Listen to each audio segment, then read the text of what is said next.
자, 경찰 조사를 통해서 음주운전을 한 사실, 그리고 바꿔치기를 한 혐의 모두 인정을 했습니다. 일부분은 부인했던 내용들도 제법 있었던 것 같은데 굉장히 빠른 시간 안에 결국에는 이제 감출 수 없다고 본 걸까요? 네, 그렇습니다. 지금 이제 다 이미 보도가 돼가지고 잘 아시겠습니다만은 최초의 사고가 발생했을 때 그 사고 현장에서부터 약 한 100m 정도 차가 앞에 나가 있었죠.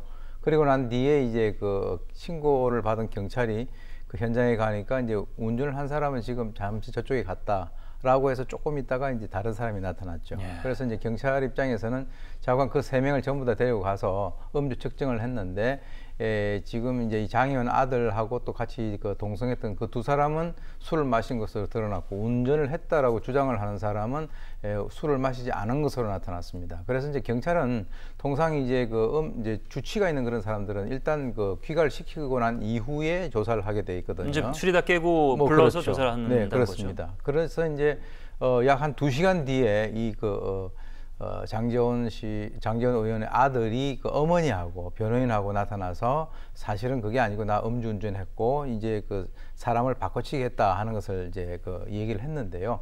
이거는 심경의 변화가 있었다라기보다는 지금 이제 이 장 의원의 아들 같은 경우는 지금 20살이지 않습니까? 그렇습니다. 그러니까 이제 그 당시에 어떤 그 순간을 모면을 하기 위해서 본인이 이제 그 사람을 바꿔치기 하는 것까지 이제 했는데 만약에 집에 가서 어머니한테 얘기를 했었으면은 어머니가 들었을 때는 그것은 정말 잘못된 것이다라고 생각을 했을 거예요. 그렇죠. 그래서 이제 급히 그 변호인을 대동을 하고 경찰에 와서 사실은 이제 음주 사실 또는 그 운전자를 바꿔치기 한 그 사실까지 다 전부 다 사실대로 말을 하게 된 것이죠.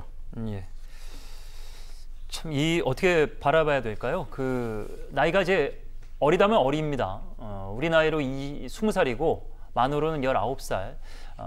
0.1% 가까이 혈중 알코올 농도가 나왔다고 하는데 그만큼 이제 만취 상태였을 텐데 그 짧은 순간에도 이렇게 주도 면밀하게 과연 여러 가지를 본인이 은폐하기 위한 노력을 했다는 것이 참 어떻게 봐야 될지. 여하튼 성인이기 때문에 윤창호법에 근거해서 처벌을 받게 되는 겁니까? 네, 이제 사실 윤창호법 같은 경우는 이제 작년 9월 달에 부산 해운대구에서 음주 운전자에 의해서 사망한 윤창호 씨의 이름을 딴 어떻게 보면 네이밍 법안입니다. 네. 그렇게 해서 이제 이 윤창호법이라고 하는 것이 따로 있는 것이 아니라 이건 2가지로 나눠지는데요. 음주운전으로 인명피해를 낸 운전자에 대해서 처벌 수위를 올리는 특정범죄 가중처벌에 관한 법률 개정안이 하나 있고요. 또 하나는 음주운전 기준에 대해서 강화를 한 도로교통법 개정안이 있습니다. 이것은 이제 하나는 작년 12월 28일부터 시행이 되고 또 하나는 금년 6월 25일부터 시행이 되니까 당연한 것이고요. 그런데 이제 일단 확실한 거는 면허 취소 기준이 이제 혈중 알코올 농도가 0.1% 이상이 면허 취소가 되는데 이제 0.08로 내려왔지 않습니까? 그렇기 때문에 이제 면허 취소가 된다라고 하는 것은 확실한 것이고 또 하나는 이제 음주운전으로 인명피해가 났을 때 지금 이제 만약에 사망사고가 발생이 된다면 그 법정형이 이전에는 1년 이상 유기징역에서 3년 이상으로 이제 올랐고요. 또 다치게 했을 때는 기존에 10년 이하의 징역 그리고 500만 원 이상 3천만 원 이하의 벌금에 처하던 것을 지금 이제 1년 이상 15년 이하 그리고 이제 1,000만 원 이상 3천만 원 이하의 벌금으로 이제 지금 바뀌어졌거든요. 근데 이제 문제는 과연 이제 이 특가법상에서 음주운전으로 과연 이 사람이 다쳤는가 여부예요.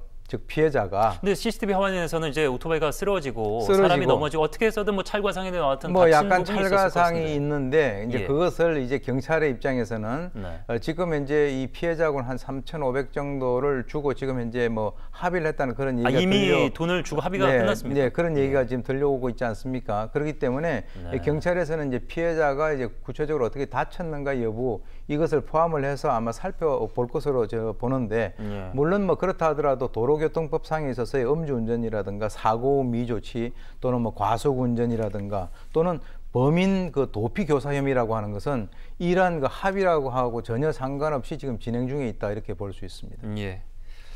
자, 또 하나 의아한 점은 이 장 씨를 대신해서 운전했다고 스스로 경찰서를 찾아간 사람이 있었죠. 20대라고 하는데 장주영 씨하고는 형 동생이다 이렇게 얘기를 합니다. 그런데 이것을 어떻게 봐야 되는지 결국에는 이제 진술을 제대로 하고 있는 것 같은데 아무리 이제 동생이 이제 위험한 상황, 잘못된 우정이라고 볼 수도 있죠. 본인이 나서서 과연 그럴 수가 있는지, 아니면은 뭐 돈이라든지, 아니면 어떤 혜택이라든지, 둘 사이에 뭐 딜이 있었든지.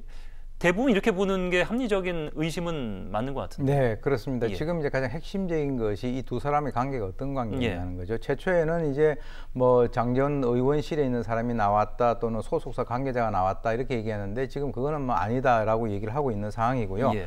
그냥 개인적으로 아는 형인데 한 7살 정도 차이가 있다라고 지금 밝혀지고 있습니다.